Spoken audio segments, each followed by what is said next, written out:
All right. This time we're going to go through labor workbook edits and labor workbook updates while you're on ShowSite. So the last video on creation, we posted a labor workbook on SharePoint, and you can look at that labor workbook in 3 different ways. If you just want to look at it, the way to do that is go to the 3 dots, right click, and view in browser. And what that does is it just allows you to look at the labor workbook. To go back to where you were, click on the name of the document.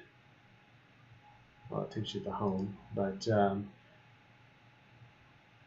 when you do that, it will not update that you were the last one that looked at it when you view in browser. However, if you click on the document and you're going through SharePoint looking at stuff, it's going to say that you modified it. Whether you modified it or not, it's going to say that you did it because you clicked on the workbook to look at edit online. Every time you click on this, it'll take you right into editing. So if you just want to view, right click, view in browser. So we're going to go ahead and do it this way. So now that you're in the document, you see that you have the full edit ribbon up here. So you're able to make edits to the workbook. When you're finished with your edits, to save, all you do is click on the file name. And once you do that, you have saved it. And if you go back, you'll see your name and that you modified it. There's one more way to do it. If you have major edits and you want full Excel functionality, right-click on the dots and open in Excel. It'll open up Excel through SharePoint, and you'll see the updates here, the status updates here for SharePoint. So read only, we're going to go ahead and edit, and now we're allowed to make an edit. So I'm going to just highlight this name here, and now that I've done that, I'm ready to save. I'm going to hit save. If you watch down in this area, you'll see that it's working with SharePoint. So I'm going to go ahead and hit save, saving it to SharePoint, uploading to SharePoint, and that's done. So when I close this and go back into the document through SharePoint, you'll see that that's been highlighted. I made the edit in Excel. We got that done. So those are the 3 different ways that you can look at this document or make edits. So I'm going to go ahead and change this back to the normal color. All right. So if you need to make edits to this workbook, say you need to add 2 more AV texts. Okay, so that's the first thing that we're going to do. You need for load in, and you're going to need a couple of extra lines. Would you just insert them? Or, I would just insert them. Okay, if we're doing this, so we're going to insert a couple of rows. And I'm going to go ahead and grab all of this and hit Control and drag down. And there's my AV text. So you'll notice that it copied the formula here, but it did not copy the formula all the way over. You can do it there too? Yeah, so if you go ahead and grab that date, the formula here is just equals to A and whatever number it is. So if you pull that down, it'll pull the formula with it. Okay.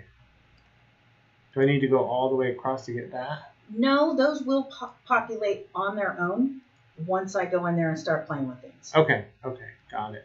So now we've added these people. So the ideal way for you to let us know that you've added and made a change would be to highlight in yellow. So it asks you to highlight the date and times, and then the second portion with position and names, and highlight that.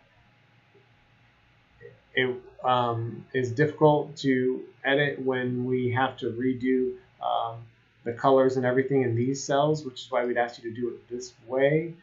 So if you go ahead and you right click here and then you just highlight the whole row, we would ask you not to do it that way. So I'm going to go ahead and hit Control Z.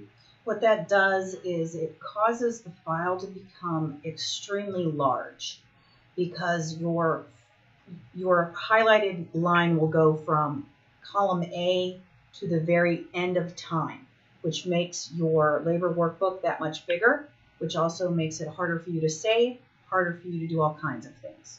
Okay, thank you. So this is the ideal way.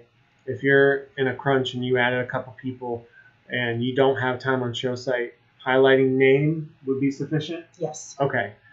So that's ideal. If you had no time and you just needed to get it in there, highlight name, and you're done.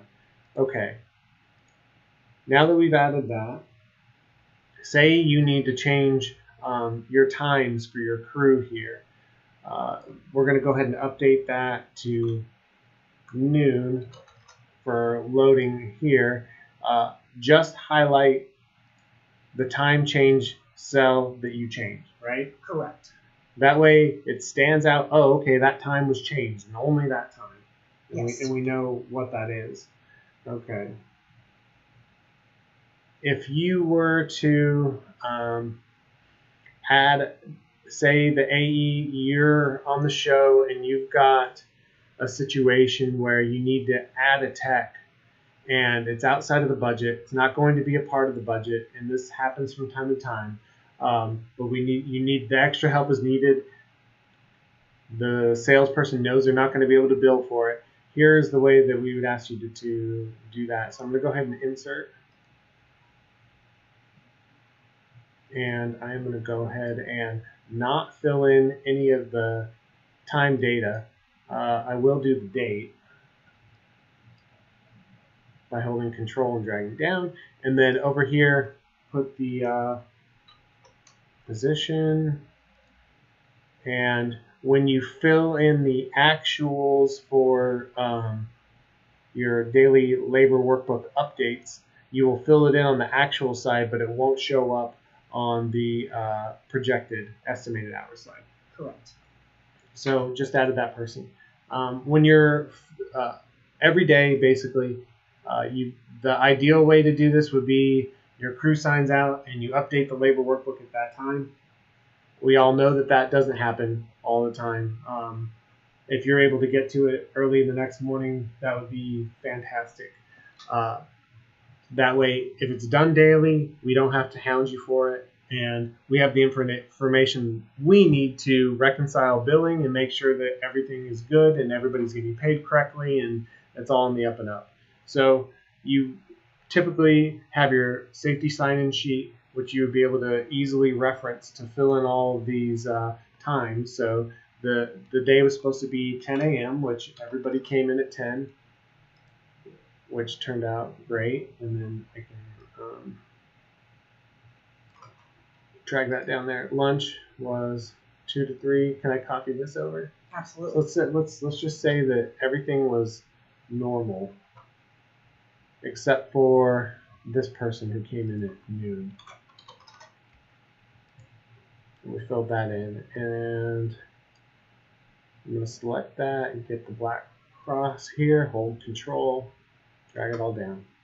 So basically, you put in the times. The labor managers, if you had added some stuff and the formula didn't carry completely over, that's no problem for you to just... Nope, this is actually a good thing for us because then we can see the difference in what the budget was versus what the actuals are.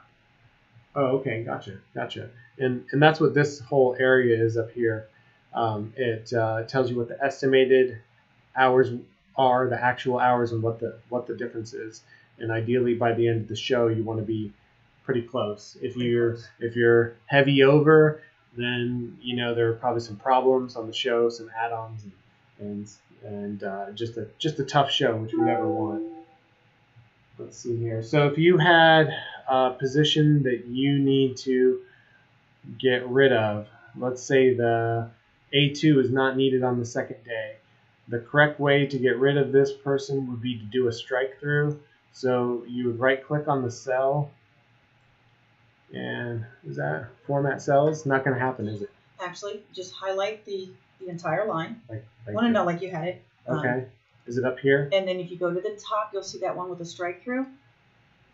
The online version is easier. Okay, the online version is easier. Okay, so normally in Excel, I would right click, format cells, go to strike through, and click it there. Right. But this one gives me the option to do that this way.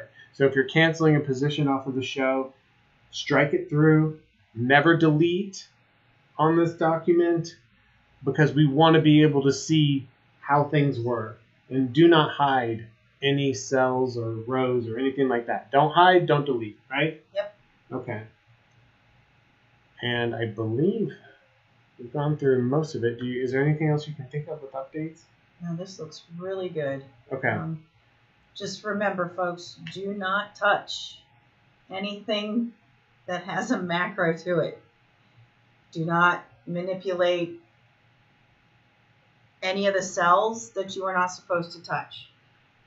If you go through and basically use the same tactics and ways that we went through and made the edits, everything will be good, and you'll have no problems, and it'll make things easier for everybody. One note, like if your show is done and you've added the last hours for your actuals, do not change the name of the labor workbook to final. That is reserved for the labor managers after they've reconciled all of the billing. They are the only ones that will make that name change to final. Correct. Okay. Any other tips? I think that is all for this portion. All right. Excellent.